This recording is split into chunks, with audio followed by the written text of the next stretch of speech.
Joe. And I'm Mary. And we're Book Buds. We're going to reenact some scenes today from the book The Ballad of Songbirds and Snakes by Suzanne Collins. So stay tuned for the discussion to follow. Mr. Snow, Clemencia, did you both write this paper? Yes, of course. We wrote this paper together. Well, then I would imagine you both would have no problem retrieving it from the tank. From this tank? Yes. You don't have a problem with that, do you, Mr. Snow? With these snakes? Go ahead.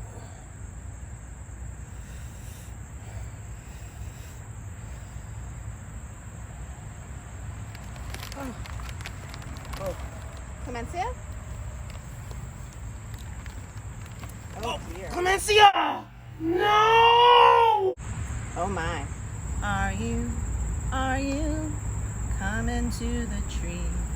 They strung up a man, they say who murdered 3. Strange things did happen here, no stranger would it be if we met at midnight in the hanging tree. I'm gonna kill you! She runs from me. Lucy! Ha ha! Her scarf. She must be around here somewhere.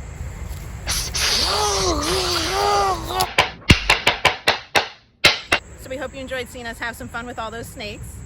Let's talk about the book.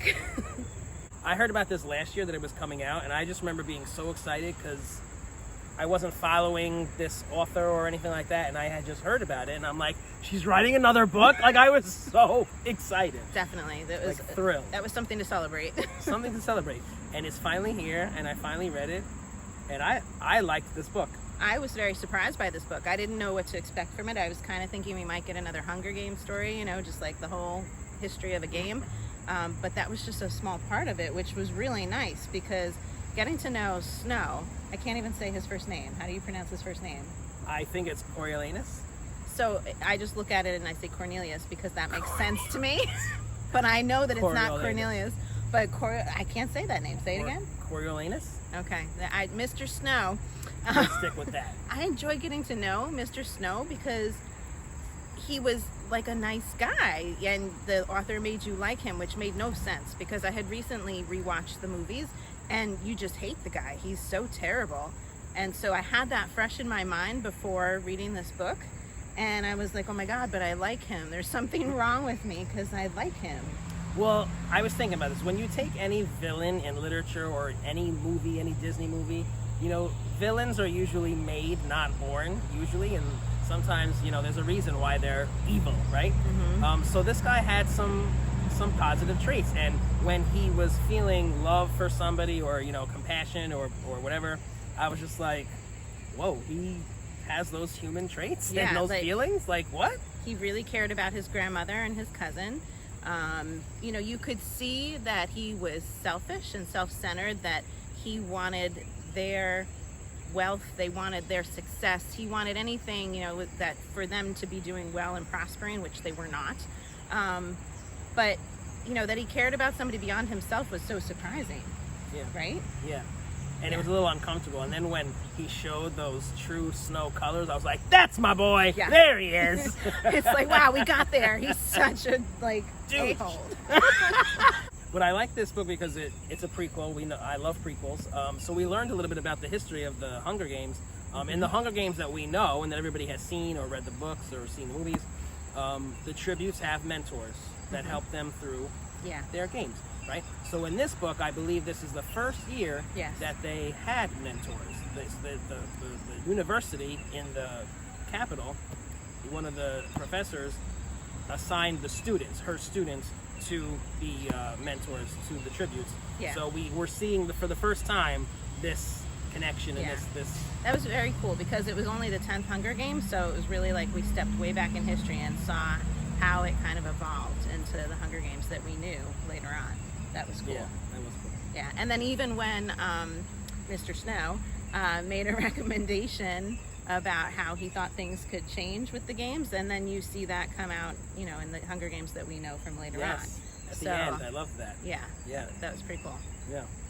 So let's talk a little bit less plot for a moment. Yes. Suzanne Collins. I thought that she, it was so apparent to me, and I noticed it.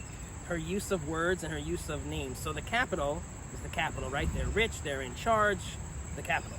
All of their names in the capital are like 3 and 4 syllables. This is Coriolanus. why I can't say it. and all these other like extravagant names. And then all the names for the people in the districts, like the tributes, they're usually like 1 or 2 syllables, like Lucy. Or I can't think of another example. Katniss.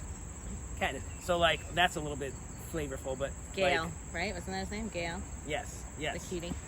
So I think it's very interesting. I don't know if she did that on purpose, but like the rich people had these extravagant names, and the poor people in the districts who they wanted to kill with the Hunger Games, they have like silly little.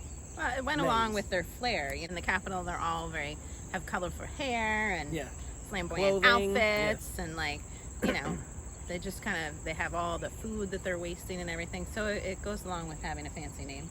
Yes, and on the same token, I wrote down some words. Suzanne Collins, you giving me some words here. Magnanimousness. Like this is like great. Quality of discerning honor and respect. Quality of deserving honor and respect. Magnanimousness. Magnanimousness. Are you going to start using that word? Because you have to practice it. By the time I get it out, the thought will be gone. What's another one? Oh, beribboned. What does that mean? Like decorated with lots of ribbons. Oh, like bedazzled, beribboned? Correct. Did she make that one up? Maybe puerile. I don't know that like one. childish, silly, and trivial. So she's like using the words, SAT words, if you will. Nice. I liked it. So let's talk about Snow and Lucy. Snow and Lucy, okay. I mean, it was kind of shocking that they ended up having a relationship develop, because we knew that, like, this was destined to fail. He was the bad guy and everything. Like, how could this love that was growing actually work out? It was kind of like shocking when they kissed. You're like, what? Are they doing this? They're doing this relationship thing? And, but then, like, in the end, with our little scene where we have the snake coming out to bite you. Yeah. I mean, it's right there. She did not trust this man, and he truly didn't love her. He was just, interested in himself as the number one.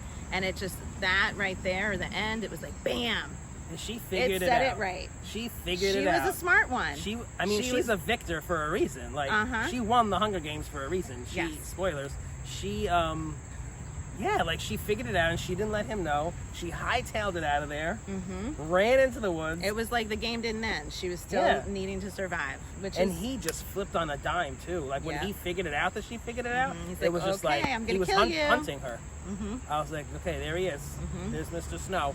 Yeah, I loved it. And when it ended with Snow lands on top, I was like, yep. Snow lands on top. Snow lands on top. Yeah. So, Sejanus? Sejanus, yes. Sejanus, the other guy who's Snow's peer in school and was his another... like fake friend. Sejanus thinks they're friends, but poor Sejanus, he was like, I know, he really thought they were friends, and he was kind of going against the capital and rebelling kind of, and Snow just turned on him. So I love the Mockingjays, the Jabberjay and the Mockingbird, and they mated, and they made this whole new species, and they record what you're saying, or they repeat what you're saying. So he pressed record on that bird when Sejanus was telling him his plan. So wrong. And it went straight to the capital. And then he hangs because of him. And I cannot get over that Mr. Snow ends up inheriting that family's wealth.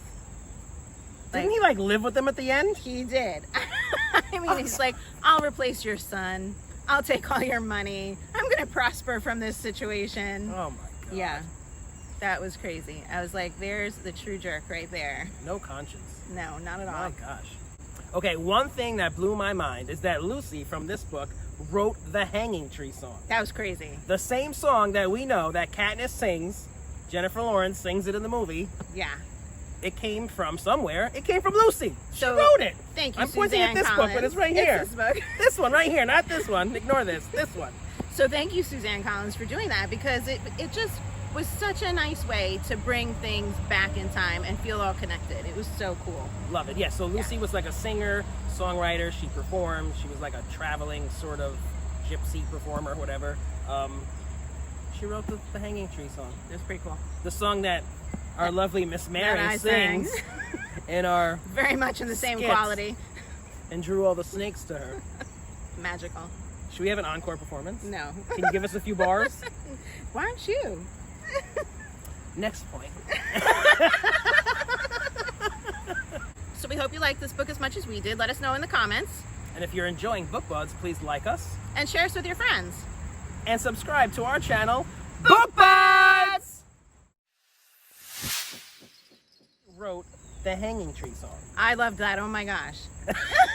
Okay, one thing wrote the Hanging Tree song. Jennifer Lawrence was singing, and then it was on the radio. Who's Jennifer Lawrence? You're ruining my I know. I'm not freaking going to laugh point. now. You're not funny.